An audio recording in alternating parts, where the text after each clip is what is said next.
Saudara-saudariku yang terkasih, Pace Ebene. Pada hari ini kita merenungkan Injil Lukas pasal 16 ayat 19 sampai dengan 31. Sekali peristiwa Yesus berkata kepada murid-muridnya, "Ada seorang kaya yang selalu berpakaian jubah ungu dan kain halus, dan setiap hari ia bersukaria dalam kemewahan. Dan ada seorang pengemis bernama Lazarus, badannya penuh dengan borok. Ia berbaring dekat pintu rumah orang kaya itu, dan ingin menghilangkan laparnya dengan apa yang jatuh dari meja orang kaya itu. Malahan anjing-anjing datang dan menjilat boroknya. Kemudian matilah orang miskin itu, lalu dibawa oleh malaikat-malaikat ke pangkuan Abraham. Orang kaya itu juga mati lalu dikubur. Sementara menderita sengsara di alam maut, ia memandang ke atas, dan dari jauh dilihatnya Abraham dengan Lazarus duduk di pangkuannya. Lalu ia berseru, 'Bapa Abraham, kasihanilah aku.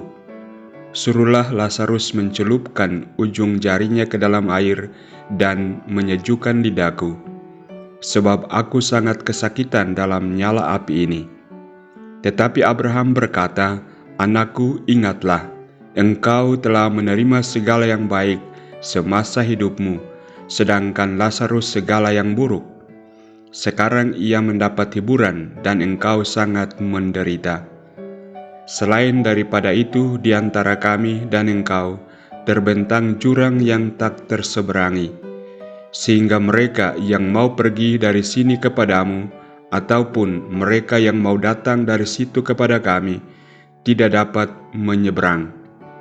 Kata orang itu, 'Kalau demikian, aku minta kepadamu Bapa, supaya engkau menyuruh dia ke rumah ayahku, sebab masih ada 5 orang saudaraku, supaya ia memperingatkan mereka dengan sungguh-sungguh, agar mereka kelak jangan masuk ke dalam tempat penderitaan itu.'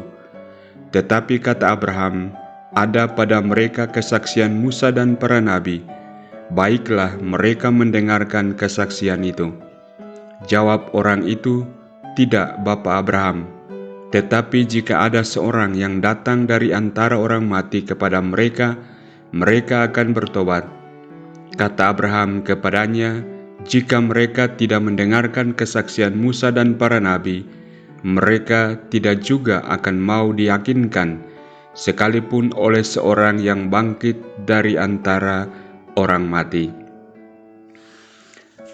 Saudara-saudariku yang terkasih, dalam kisah orang kaya dan Lazarus yang miskin dalam Injil yang barusan kita dengarkan bersama, kita dapat menemukan 3 poin penting yang relevan bagi kehidupan kita saat ini.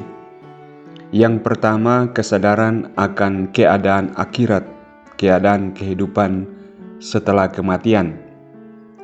Kisah ini mengingatkan kita akan kenyataan tentang kehidupan setelah kematian. Orang kaya dalam kisah ini mengalami akibat dari pilihannya di dunia ini ketika ia menemukan dirinya di tempat penderitaan yang tak terbayangkan setelah kematiannya. Demikian pula Lazarus diberkati dengan tempat di pangkuan Abraham.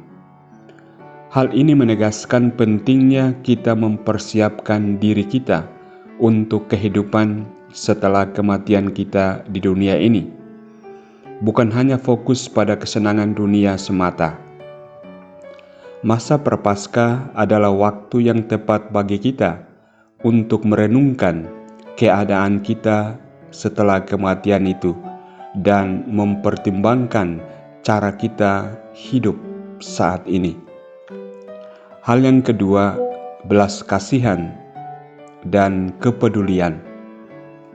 Dalam kisah ini, orang kaya tidak memperhatikan Lazarus yang menderita di dekat pintu gerbangnya. Kehidupan Kristiani mengajarkan kita untuk memiliki belas kasihan dan kepedulian terhadap mereka yang menderita dan membutuhkan bantuan.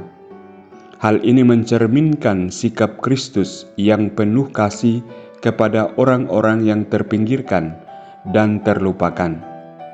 Masa Prapaskah adalah waktu bagi kita untuk menggali lebih dalam lagi belas kasihan kita dan menjangkau mereka yang membutuhkan dengan tangan kasih kita. Hal yang ketiga, pentingnya pertobatan dan perubahan hidup. Salah satu pesan utama dari kisah ini adalah pentingnya pertobatan dan perubahan hidup sebelum terlambat. Orang kaya dalam kisah ini memohon agar Lazarus dikirim kembali ke dunia untuk memperingatkan saudara-saudaranya, namun permintaannya ditolak.